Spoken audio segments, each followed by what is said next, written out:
పొంగులేటి శ్రీనివాసరెడ్డి గారు చెప్పినట్టు 10 సంవత్సరాలు 2004 నుంచి 2014 వరకు డాక్టర్ వైఎస్ రాజశేఖర రెడ్డి గారి నేతృత్వంలో 2 సార్లు శ్రీమతి సోనియా గాంధీ గారి నాయకత్వంలో ఇక్కడ ప్రభుత్వాలు ఏర్పడ్డాయి. 10 సంవత్సరాలు చంద్రశేఖరరావు గారు ముఖ్యమంత్రిగా కొనసాగించారు.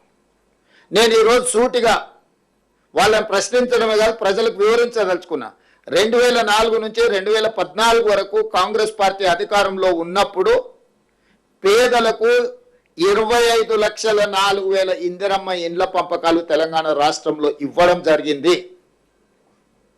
25,04,000 ఇండ్లు 2004 నుంచి 2014 వరకు కాంగ్రెస్ పార్టీ అధికారంలో ఉన్నప్పుడు పేదలకు మేము ఇందిరమ్మ ఇండ్లు ఇచ్చినాము. ప్రత్యేక తెలంగాణ రాష్ట్రం ఏర్పడ్డదే పేదవాళ్ళ కోసం, పేదవాళ్ళ బలిదానాలతో, పేదవాళ్ళ త్యాగాలతో, పేదవాళ్ళ పోరాటాలతో. పేదవాళ్ళే అన్ని కష్టాలను ఎదుర్కొని తెలంగాణ రాష్ట్రం తెచ్చుకుంటే ఆ పేదవాళ్లకు చంద్రశేఖరరావు గారు ఇస్తాన్న డబుల్ బెడ్రూమ్ ఇండ్లు 1,52,000 అని ఇప్పుడే మా మంత్రి గారు చెప్పారు. అందులో 60-65 పూర్తి చేసిన మిగతా అర్ధాంతరంగా ఆగిపోయినాయి. ఇప్పుడు వాటిని పూర్తి చేసే బాధ్యత మేము తీసుకున్నాం. నిన్నగాక మొన్ననే వాటిని పూర్తి చేయడానికి దాదాపుగా 195 కోట్ల నిధులను వారు అసంపూర్తిగా వదిలేసిపోయిన డబుల్ బెడ్రూమ్ ఇళ్లను పూర్తి చేయడానికి కూడా 195 కోట్ల రూపాయలను మా ప్రభుత్వం విడుదల చేసింది. వారు మేమే కట్టినాం, మీరు మూసీ నదిలో పేదలకు ఇస్తున్నాయి మేమే అని మీరు అర్ధాంతరంగా ఎక్కడక్కడ వదిలేసి పోయినరు. 10 సంవత్సరాలు ఏ రోజు కూడా మీరు వాటి మీద దృష్టి పెట్టలేదు. ఆ పేదల్ని మనుషులలాగానే మీరు చూడడానికి ఇష్టపడలేదు. కానీ మీకు కావలసిన ప్రగతి భవన్ను 9 నెలల్లో పూర్తి చేసుకున్నారు.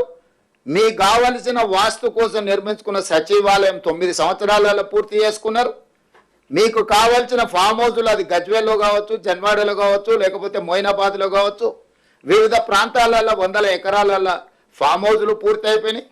మీ రాజకీయ పార్టీలకు 33 జిల్లాలలో ఎకరాల కొద్ది నిన్నగాక మొన్ననే హైకోర్టులో చర్చకు వచ్చినప్పుడు ఎకరాలల్లో బీఆర్ఎస్ భవనాలను నిర్మించుకున్నారు, భూములను కేటాయించుకున్నారని కోకాపేటలో 11 ఎకరాల భూ కేటాయింపుతో పాటు 33 జిల్లాలలో మీ పార్టీ కార్యాలయాలను కోట్ల రూపాయలు పెట్టి మీరు నిర్మించుకున్నారు.